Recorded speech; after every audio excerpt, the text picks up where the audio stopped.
Hello সবাইকে, আমি শাহানুর শরীফ। এই 2022-তে কোন প্রোগ্রামিং ল্যাঙ্গুয়েজগুলো শিখলে আসলে ভালো হয় এটা নিয়ে আমি আজকে আলাপ করব।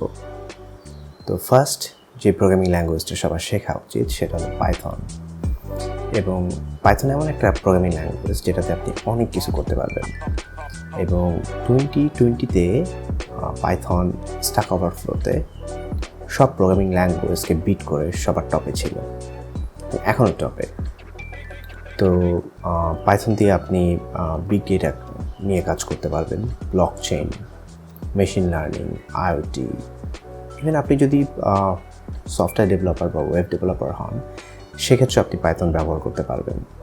তো আমি আপনাকে 7টা কারণ বলতে পারি যে এই 2022-তে কেন আপনাকে পাইথন শিখতে হবে।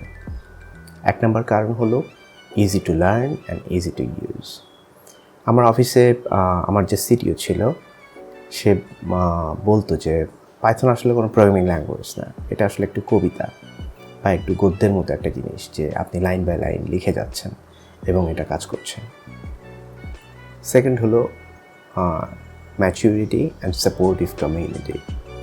তো পাইথন আসলে অনেক ম্যাচিউর একটা ল্যাঙ্গুয়েজ এবং এটা লাস্ট 30 বছর যাবৎ মেনটেন হচ্ছে এবং এটার কমিউনিটি অনেক হিউজ। আপনি অনলাইনে অনেক রিসোর্স পাবেন। আপনি যদি মনে করেন যে আপনি পাইথন নিয়ে কাজ করতে যাচ্ছেন এবং আপনার প্রবলেম সলভ করতে হবে, আপনি কোথাও প্রবলেম সলভ করতে পারছেন না, অনলাইনে বিভিন্ন টাইপের সলিউশন দরকার, আপনি অনেক ওয়েবসাইট আছে যেখানে পাইথনের সলিউশন আছে বা পাইথন সিনট্যাক্স কীভাবে ইউজ করতে হবে বা কোনো প্রবলেম আপনি ডিরেক্টলি টাইপ করে, সে ফর এক্সাম্পল আপনি স্টক ইনভেন্টরি স্টক আপনি অ্যাডজাস্ট করবেন, কিভাবে করবেন।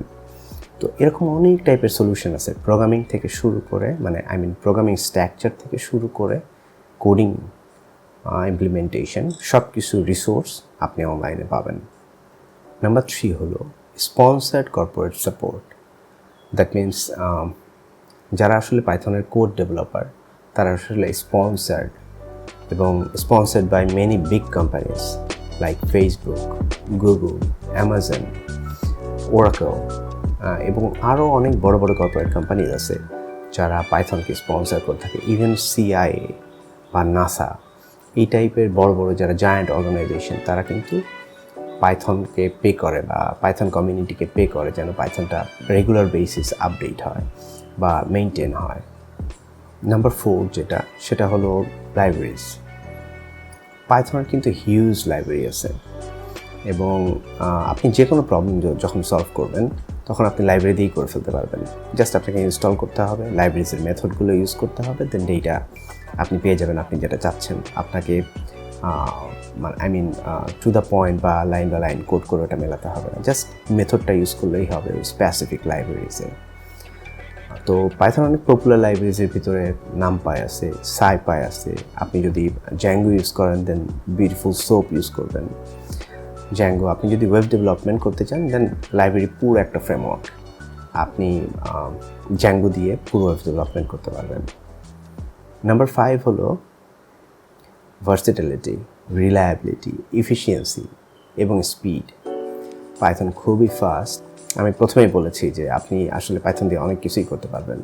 তবে আমার এখানে একটা অবজেকশন আছে, সেটা হলো পাইথন কিন্তু মোবাইল ইকোসিস্টেমে এখনও কিন্তু ওভাবে গেট ইন করতে পারেনি যেরকম জাভা কিন্তু মোবাইল অ্যাপ্লিকেশন ডেভেলপমেন্ট জাভা দিয়ে আপনি অনেক কিছু করতে পারবেন। কিন্তু পাইথনে এখনও কোনো স্ট্যাবল লাইব্রেরি নাই যেটা দিয়ে আপনি আসলে স্ট্যাবল মোবাইল অ্যাপ্লিকেশন ডেভেলপ করতে পারবেন। বাট আমার মনে হয় এটাও সলভ হয়ে যাবে।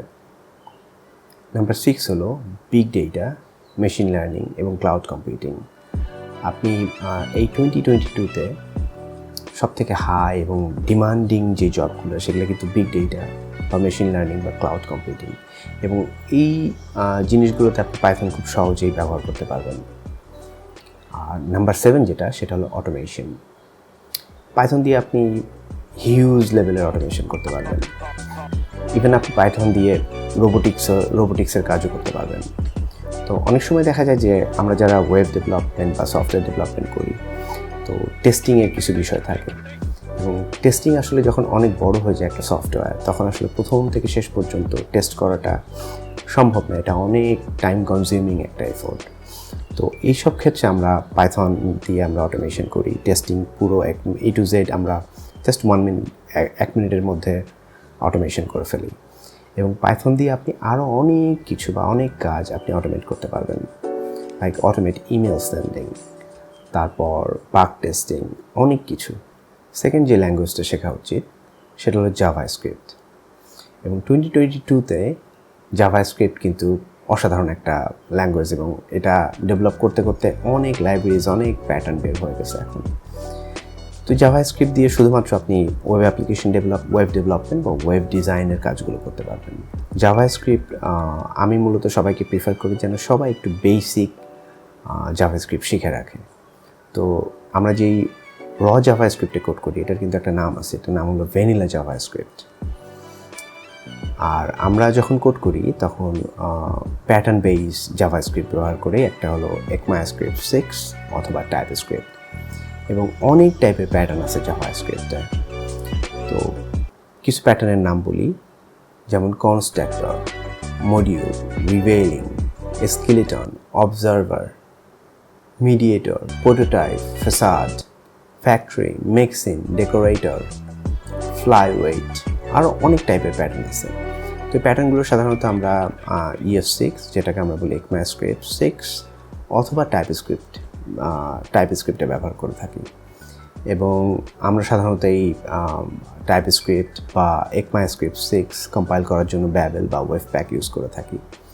তো এখন 2022-তে টাইপস্ক্রিপ্ট অনেক বেশি পপুলার হয়ে গেছে, এবং জাভাস্ক্রিপ্ট যে ফ্রেমওয়ার্কগুলো আছে সেগুলো কিন্তু টাইপস্ক্রিপ্টে কনভার্ট হচ্ছে, মানে কোর যেই প্যাটার্নটা লেখা হয় সেটা কিন্তু টাইপস্ক্রিপ্টে এখন লেখা হচ্ছে। তো টাইপস্ক্রিপ্ট জেনে থাকলে তো কোনো কথাই নেই। আর যদি ফ্রেমওয়ার্কের কথা ধরেন, তো এই 2022-তে সবাই আসলে জাভাস্ক্রিপ্ট ফ্রেমওয়ার্ক ইউজ করে, এবং কিছু ফ্রেমওয়ার্ক আছে যেগুলো আপনি ইউজ করলে আপনার জব মার্কেটে আপনার ভ্যালুয়েশন অনেক বাড়বে, আপনি ফ্রিল্যান্সিংও করতে পারেন, বা আপনি নিজেও বিভিন্ন প্রোডাক্ট বানাতে পারেন বা এন্টারপ্রেনিয়রশিপের দিকেও যেতে পারেন। তো ফ্রেমওয়ার্ক, সবচেয়ে পপুলার ফ্রেমওয়ার্ক হলো React.js, সেকেন্ড হলো Vue.js এবং Angular.js। তো আমি Vue.js নিয়ে কাজ করি, এবং 2014 বা 15 থেকে আমি Vue.js এর সাথে আছি। জাভাস্ক্রিপ্ট দিয়ে আসলে মোবাইল অ্যাপ্লিকেশনে ডেভেলপ করা যায়। তো এই ক্ষেত্রে আপনাকে লাইব্রেরি ইউজ করতে হবে। তো কিছু পপুলার লাইব্রেরির কথা বলে, অনেক লাইব্রেরি আছে, তার মধ্যে পপুলারগুলোর নাম বলবো। একটা হলো jQuery মোবাইল, সেকেন্ড হলো React Native, থার্ড হলো Ionic, ফোর্থ হলো টাইটানিয়াম, আর ফিফথ হলো মিটিওর। থার্ড যে ল্যাঙ্গুয়েজটা সেটা হলো জাভা। জাভা কিন্তু অনেক দিন ধরে অনেক পপুলার একটা ল্যাঙ্গুয়েজ। জাভা শেখাটা একটু কঠিন, কিন্তু জাভা যারা জানে তাদের কিন্তু ভ্যালুয়েশন অনেক বেশি। এবং জাভার ব্যাপারে আমি খুব বেশি দূর জানি না, আমার ফ্রেন্ডরা জাভাতে কোড করে এবং তাদের আসলে অনেক পার্ট এবং তাদের ভ্যালু অনেক বেশি। তারা মার্কেট প্লেসে সব থেকে হাই রেটে কাজ করে এবং বেস্ট জব সেক্টরে তারা কাজ করছে। তো জাভা মোটামুটি সব কিছুতেই ব্যবহার হয়। আপনি যদি ইভেন সায়েন্টিস্ট হন, আপনি জাভা ইউজ করবেন। আপনি আইওটি নিয়ে কাজ করলেও জাভা ইউজ করবেন। তারপর আপনি ওয়েব ডেভেলপমেন্ট, স্প্রিং ফ্রেমওয়ার্ক অনেক পপুলার একটা ফ্রেমওয়ার্ক এবং খুব সুন্দর একটা ফ্রেমওয়ার্ক। আমি কখনো ইউজ করিনি, বাট শুনেছি এবং একটু স্টাডিও করছি যে স্প্রিং ফ্রেমওয়ার্ক কেন খুব অসাধারণ একটা ফ্রেমওয়ার্ক এবং মডিউলার বেস একটা ফ্রেমওয়ার্ক। আপনি আইওটি নিয়ে কাজ করতে চান, জাভা ইউজ করতে পারেন। Big data, machine learning, whatever you want, Java all in one solution, even mobile application development. তো লাস্ট যে কথাটা আমি বলতে চাই সেটা হলো যে অনেকে হয়তো বা ডিসঅ্যাগ্রি করবেন, আর্গু করবেন, যারা আসলে পিএইচপি নিয়ে কাজ করছেন তাদের এখন উচিত আসলে একটু পাইথনে শিফট করে আসা। তার কারণ পিএইচপিটা একমাত্র টিকে আছে অলমোস্ট লাইক ওয়ার্ডপ্রেসের কারণে। তো যদি ওয়ার্ডপ্রেসের অল্টারনেট কিছু চলে আসে তখন কিন্তু আসলে পিএইচপি থাকবে না, বা পিএইচপির আসলে খুব ভ্যাস্ট অ্যাপ্লিকেশন বা অনেক সুন্দর একটা প্রোগ্রামিং ল্যাঙ্গুয়েজ তা কিন্তু না। তো ওয়ার্ডপ্রেসটার কারণে পিএইচপি অনেক বেশি পপুলার। তো আজকে এই পর্যন্তই। আশা করি সবাই ভালো থাকবেন এবং সাবস্ক্রাইব করবেন। ধন্যবাদ।